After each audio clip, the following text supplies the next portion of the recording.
International Guidelines. Editor's note. These are guidelines passed down to us from ancient times. If we did not grow up with them or learn them thoroughly, God is all-forgiving, and will give us the chance to learn them now. Growing up in a world where people and state forgot or knowingly dismissed following the law and guidelines, people and communities naturally gave rise to harmful behavior. That is why it is necessary to understand the cause for all our behaviors in the environment we grew up in. That is why it is important for us to take good care of the people and environment around us and the information we are exposed to, from early childhood to adulthood, because all things that we consume affects us in one way or another. When waking up to the higher, divine self, we start to observe the wrongful behavior of our individual and collective lower selves. If we aim to correct our behavior, it is important to understand the underlying cause behind all. We cannot live in a society promoting false values on newspaper, television and elsewhere, and expect the citizens to behave according to the law. Instead, the state and family should be the highest and best example of good behavior to follow, and all the children and people would naturally follow along. Bad behavior would and will never arise, if we are not exposed to it. Now we have a chance to relearn the laws and guidelines passed down to us from all different cultures, and they are intended for us to live a good life, and for us to harm no one else. As we wake up to our higher selves, we will naturally develop compassion and empathy for all, and slowly but surely, make sure that harm is being minimized. Often, we are part of a greater system and do not even realize the harm we are doing, when we consume or buy certain products, for example. A more open, tolerant society can be built and created, when we awaken ourselves and start to act better and in accordance to law. Everyone should and will be given the chance to correct their harmful behavior, and then together, we can remove the cause of them before anything else. We will start by looking at the principles of Mott, and then we look at some other cultures and the guidelines they pass down for us. Together and as a whole, we can give ourselves a better picture of everything, make sense for it ourselves, and make them part of our life, meaningful and sincere. Only then will we begin to live by the laws and guidelines, and our children, friends and family will naturally follow along. Principles of Mott.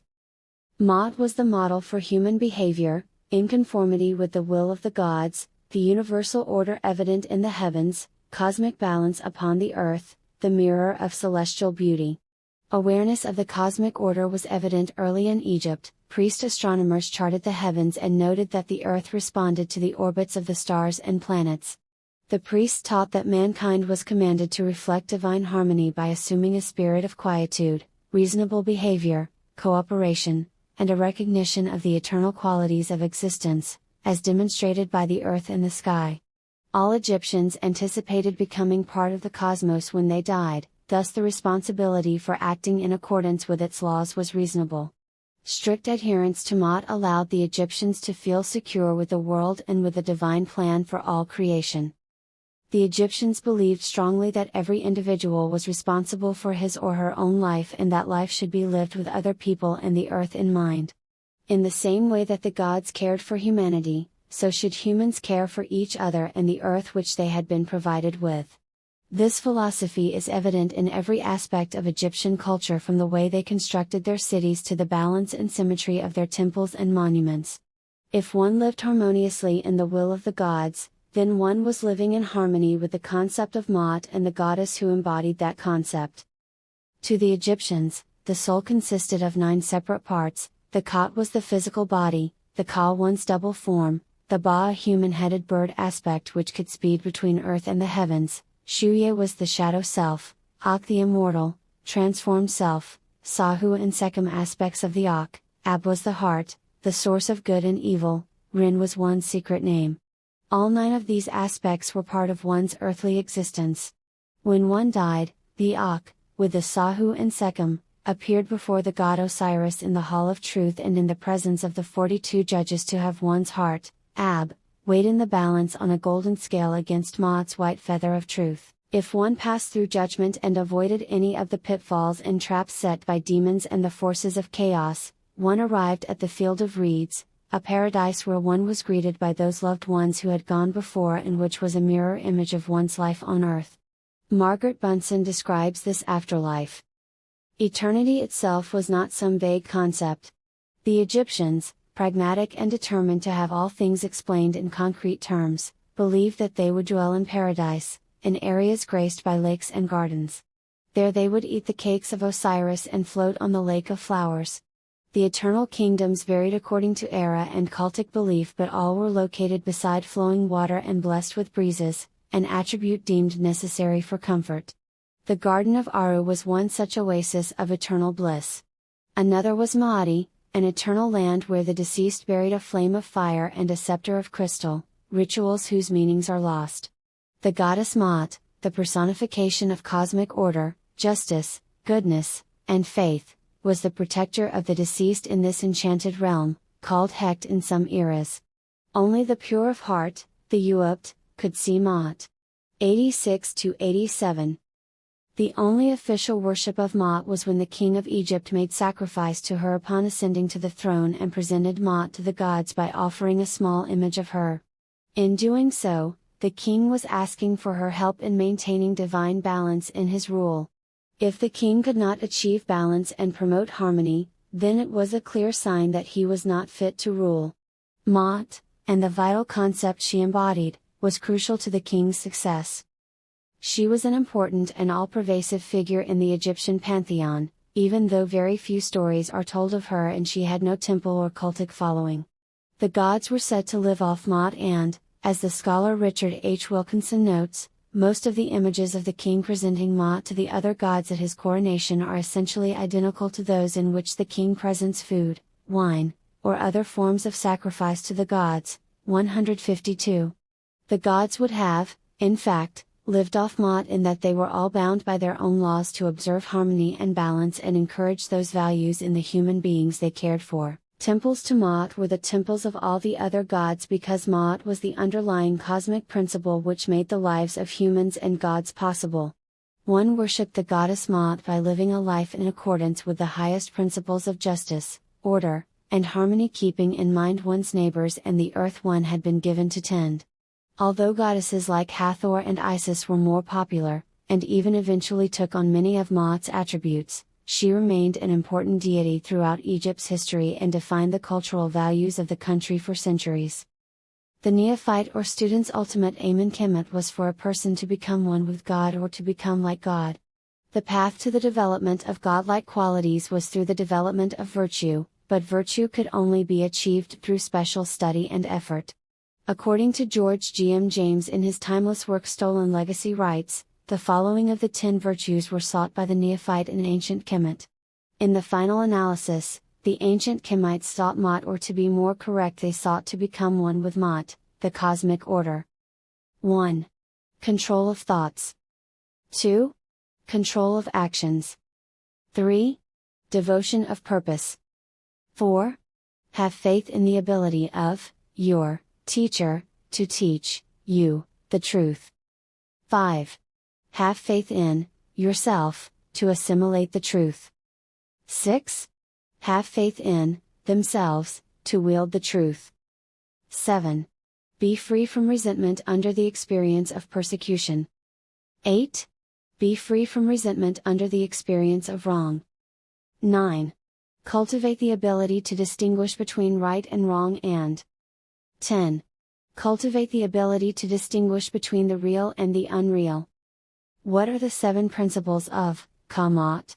The goddess Maat is the embodiment of the ancient Egyptian 7 principles of Maat, which are truth, balance, order, harmony, righteousness/reciprocity, morality/propriety, and justice. It was expected that the priests, pharaohs and their families embody these principles, along with every member of the community. Life was to be lived in such a way that these principles guided all actions and relationships. One who did not live, or rule and lead, by these principles was considered unfit for the position during the times Egypt's of greatest spiritual heights. These principles can and should reflect on our modern world. Here are the definitions. Truth, the ability to understand the difference between the real and the unreal.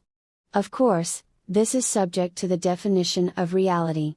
In this interpretation, reality is grounded in the belief of the greatest goodness, that which permeates all that exists, that all living creatures are sacred, and all are spiritual beings deserving of respect and honor.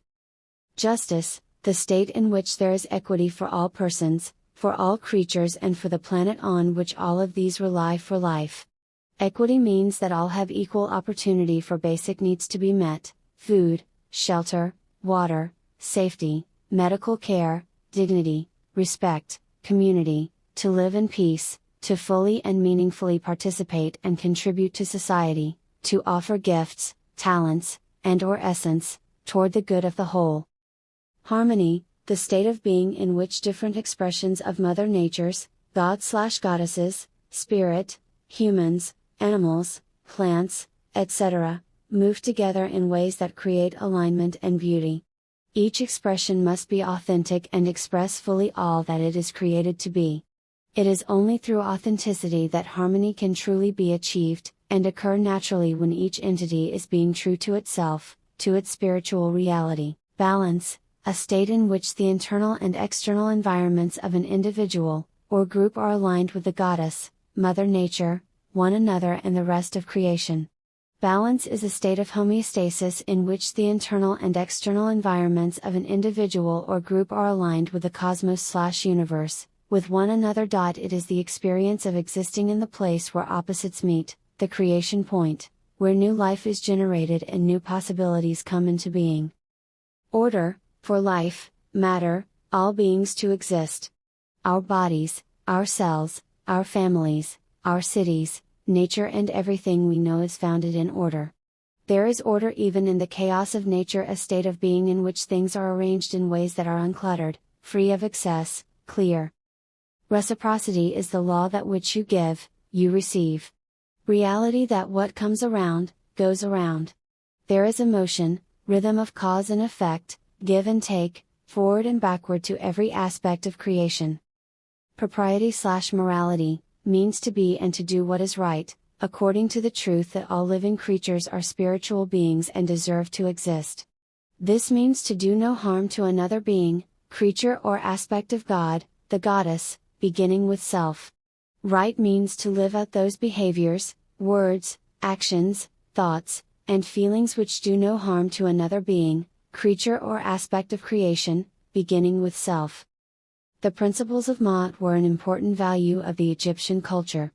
The teachings about how to live in order to find union with the gods/higher spirit, was part of the life training of the ancient Egyptian people from infancy onward. The purpose of this union was both for the good and benefit of the individual, but even more so for the society and the world. Each person should live a life in which the principles of Maat were embodied externally as well as internally. The goddess Maat is the embodiment of the ancient Egyptian 7 principles of Maat, which are truth, balance, order, harmony, righteousness, morality, and justice. It was expected that the priests, pharaohs and their families embody these principles, along with every member of the community. Life was to be lived in such a way that these principles guided all actions and relationships. One who did not live, or rule and lead, by these principles was considered unfit for the position during the times Egypt's of greatest spiritual heights. Maat was both the goddess and the personification of truth and justice. Her ostrich feather represents truth. Maat or Maat was the ancient Egyptian concept of truth, balance, order, harmony, law, morality, and justice. For example, truth. Always tell the truth. Justice. Always stand up for what is right. If you see someone doing something wrong, stop them or tell an adult. Harmony. We breathe because trees give us oxygen. Everything on earth is in harmony. Take care of nature. Never litter. Balance. Don't eat too much or watch too much TV. Always have balance. Order. Respect your parents. Respect your elders. One day, you will be an adult. And you will want to be respected too. Reciprocity. Be nice to people and make friends with people who are also nice to you. Propriety. If you are at school, know that it is time to learn, not play. Be on your best behavior everywhere you go. Principle descriptions. 1. The principle of psychokinesis: mind is thought, the universe is a mental creation. This first great principle embodies the idea that all is mind. It explains that, which is the substantial essence underlying all the outward manifestations and appearances which you know under the terms of the material universe, the phenomena of life, matter, energy, space-time, distance, speed, relativity, and, in short, all that is apparent to your material senses, is spirit. This spirit may be considered and thought of as a universal, infinite, living, loving mind. This living mind performs gastrulation, which is a turning of itself inside out, manifesting its esoteric nature outwardly. Therefore, all the phenomenal worlds and universes are simply a mental creation of mind, subject to the laws of created things, and the universes, as a whole and in their parts or units, have their existence in the mind. It is in this mind that we live and move and have our being. This subjective observation of creation is the principle which establishes the mental nature of the universes and easily explains all of the varied mental and psychic phenomena. Without such explanation, these phenomena are not understandable and defy scientific inspection. An understanding of this first great principle of psychokinesis empowers the individual to comprehend the laws of the mental universe, and to apply the same to his or her well-being and rhythmed advancement. The serious student is empowered to apply intelligently the great mental laws, instead of using them in a haphazard manner. With the master key in his or her possession, the student may unlock the many doors of the mental and psychic sanctuaries of knowledge and enter the same freely and intelligently. This principle explains the nature of matter, energy, space-time, and why and how all these are subordinate to the mastery of mind. Those who understand the knowledge of the mental nature of the universe are well advanced on the path to mastery. 2. The principle of correspondence. As above, so below, as below, so above. This principle embodies the idea that there is always a correspondence or correlation between the laws and phenomena of the various levels of being and life. This aphorism, as above, so below, as below, so above, gives one the means of solving many a mysterious paradox and hidden secrets of nature. There are levels beyond your knowing, but when you apply the principle of correspondence to them, you are able to understand much that would otherwise be unknowable to you. This principle exists at the various levels of the material, mental, and spiritual universes and is of universal application. This principle has been considered to be one of the most important mental instruments by which humankind is able to set aside the obstacles which hide the unknown from view. Its use can even remove the veil of Isis so that one can catch a glimpse of the other side. Just as a knowledge of the principles of geometry empowers the astronomer to measure distant suns and their movements while seated in an observatory, a knowledge of the principle of correspondence empowers you to reason intelligently from the known to the unknown. All the principles have an interrelationship with correspondence. Correspondence draws its nature from the copulation of creation. Studying the monad, one is studying the universe. 3. The principle of vibration.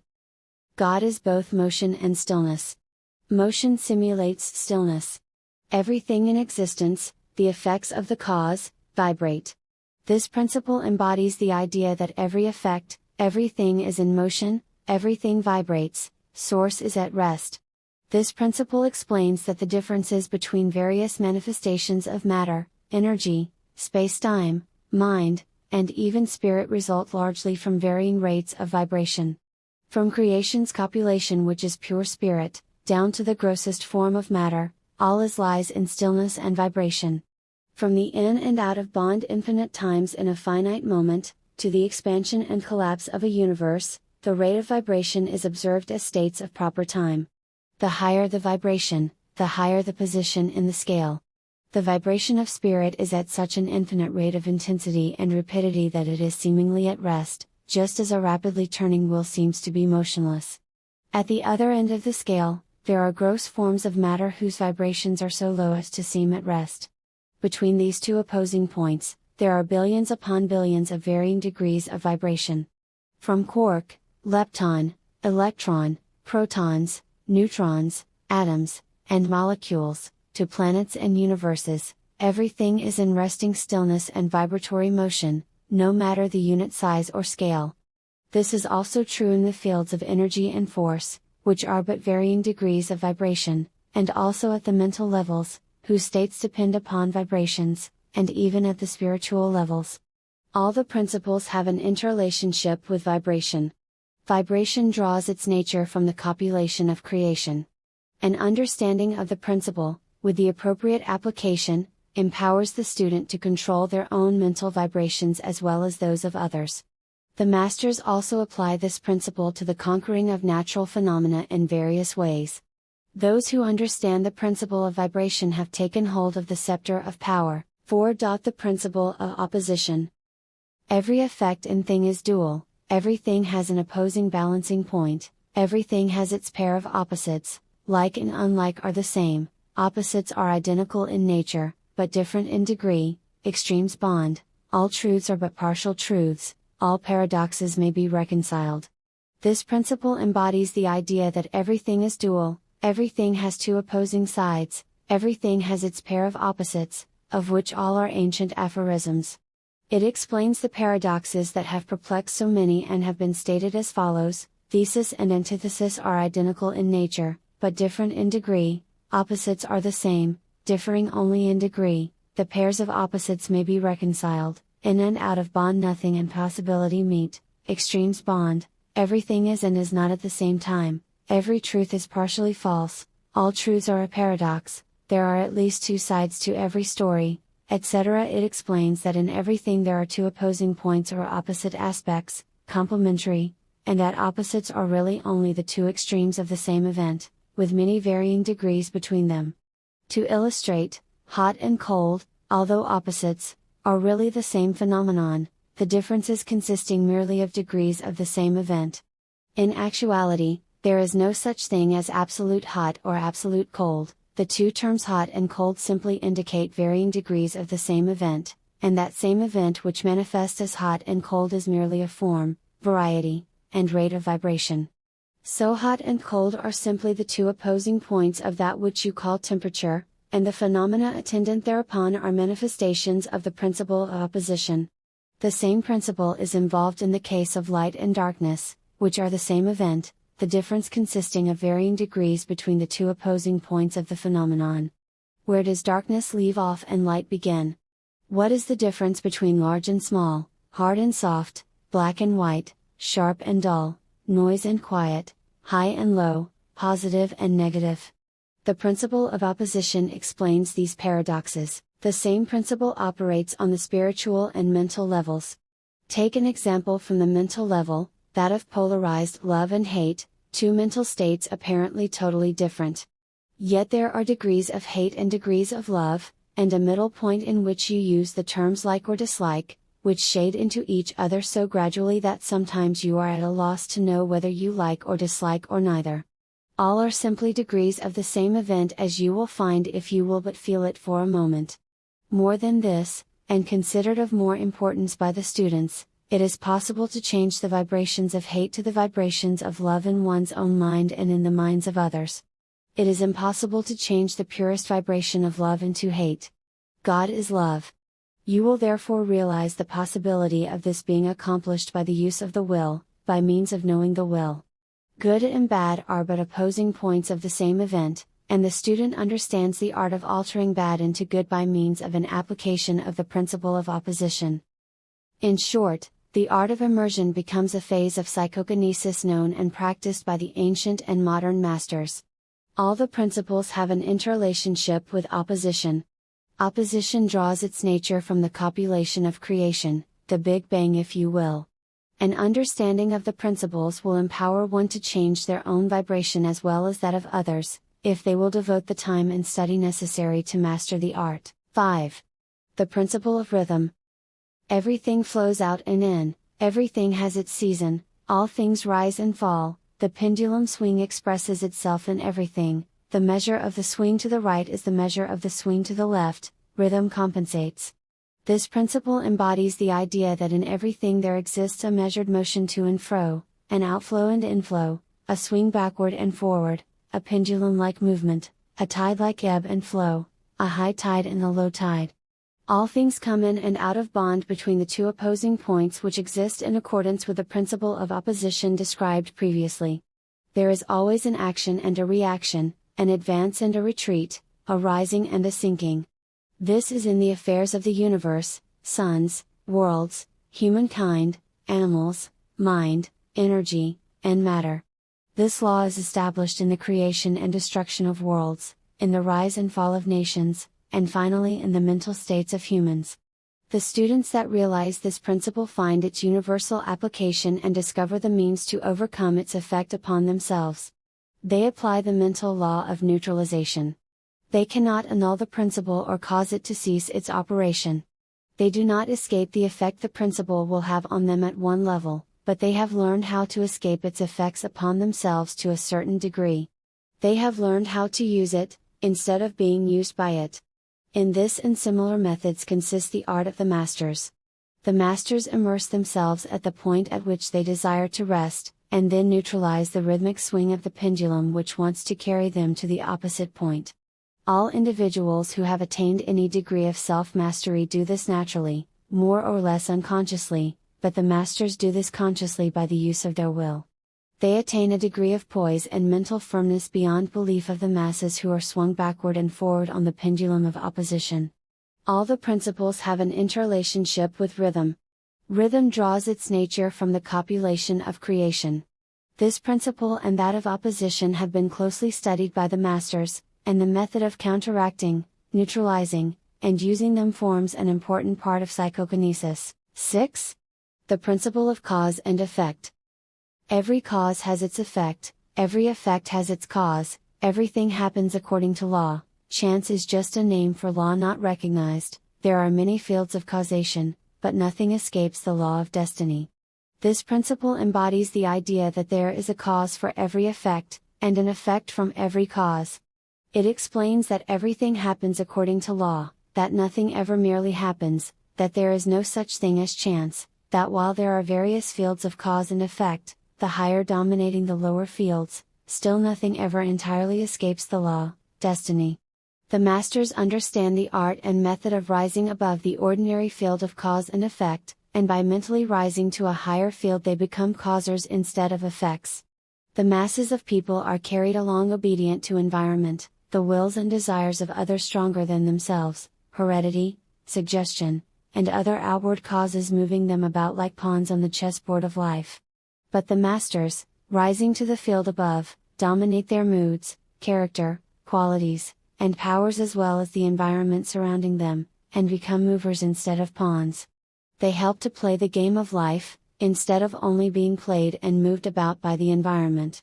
They use the principles instead of being used. The masters obey the causation of the higher fields, but they help to rule on their own level. God works in them, and so, God works with them. All the principles have an interrelationship with cause and effect. Cause comes in and out of bond with effect, all events are between the cause and effect. Cause and effect draws its nature from the copulation of creation. In this statement there is condensed a wealth of knowledge. 7. The principle of generation and regeneration.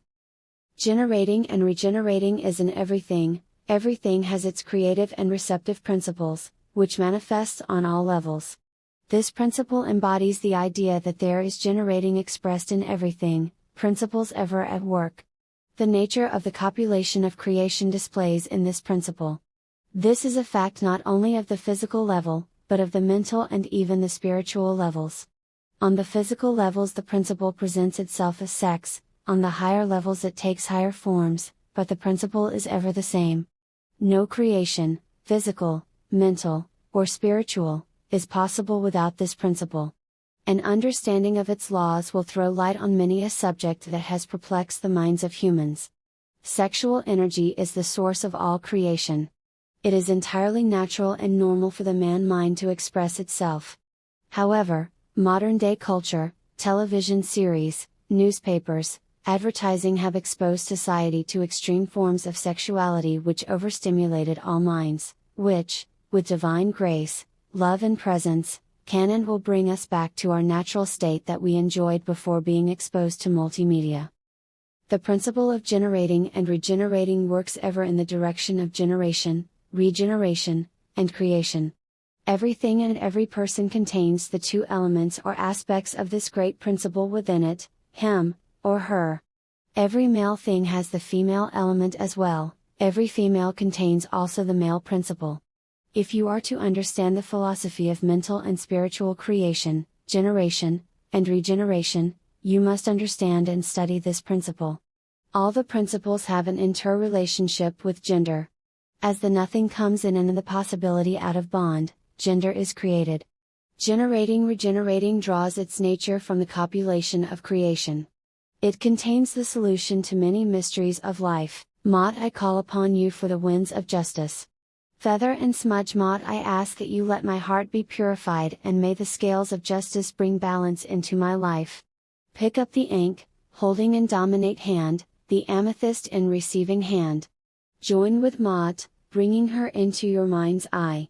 You may either speak, or simply think of what areas you need Maat to address. Make sure that you let her know how you honestly feel and give all details as best you know them. Stop and listen, and don't disregard ideas that may come, accept all that comes to you. When you are finished, bow to her and thank her. Pick up the rose oil and anoint the third eye area, saying, I anoint my mind and inner eye to greater truths. Anoint your heart, saying, I anoint my heart of all impurities. Anoint your feet, saying, I anoint my feet to walk the paths of growth. Anoint your hands, saying, I anoint my hands to work for peace and harmony. 2 hymns to the goddess Aset, Isis, O Isis, the great, God's mother, Lady of Philae. God's wife, God's adorer, and God's hand. God's mother and great royal spouse. Adornment and lady of the ornaments of the palace. Lady and desire of the green fields. Nursling who fills the palace with her beauty. Fragrance of the palace, mistress of joy. Who completes her course in the divine place. Raincloud that makes green the fields when it descends. Maiden, sweet of love, lady of Upper and Lower Egypt. Who issues orders among the divine Ened. According to whose command one rules. Princess, great of praise, lady of charm. Whose face enjoys the trickling of fresh myrrh. Isis, giver of life, residing in the sacred mound, Satis, lady of Biga. She is the one who pours out the inundation that makes all people live and green plants grow. Who provides divine offerings for the gods and invocation offerings for the transfigured ones. Because she is the Lady of Heaven. Her man is the Lord of the netherworld. Her son is Lord of the land. Her man is the pure water, rejuvenating himself in Biga in his time. Indeed, she is the Lady of Heaven, earth, and the netherworld. Having brought them into existence through what her heart conceived and her hands created. She is the Ba that is in every city. Watching over her son Horus and her brother Osiris. Here is an example of 42 ideals of Mott. They can be adjusted to our own life experiences and rephrased. 42 ideals of Mott. 1. I honor virtue. 2. I benefit with gratitude. 3. I am peaceful. 4. I respect the property of others. 5. I affirm that all life is sacred. 6. I give offerings that are genuine. 7. I live in truth. 8. I regard all altars with respect. 9. I speak with sincerity. 10. I consume only my fair share. 11. I offer words of good intent. 12. I relate in peace. 13. I honor animals with reverence. 14. I can be trusted. 15. I care for the earth. 16. I keep my own counsel. 17. I speak positively of others. 18. I remain in balance with my emotions. 19. I am trustful in my relationships. 20. I hold purity in high esteem. 21. I spread joy. 22. I do the best I can. 23. I communicate with compassion. 24. I listen to opposing opinions. 25. I create harmony. 26. I invoke laughter. 27. I am open to love in various forms. 28. I am forgiving. 29. I am kind. 30. I act respectfully of others. 31. I am accepting. 32. I follow my inner guidance 33. I converse with awareness 34. I do good 35. I give blessings 36. I keep the waters pure 37. I speak with good intent 38. I praise the goddess and the god 39. I am humble 40. I achieve with integrity 41. I advance through my own abilities 42. I embrace the all.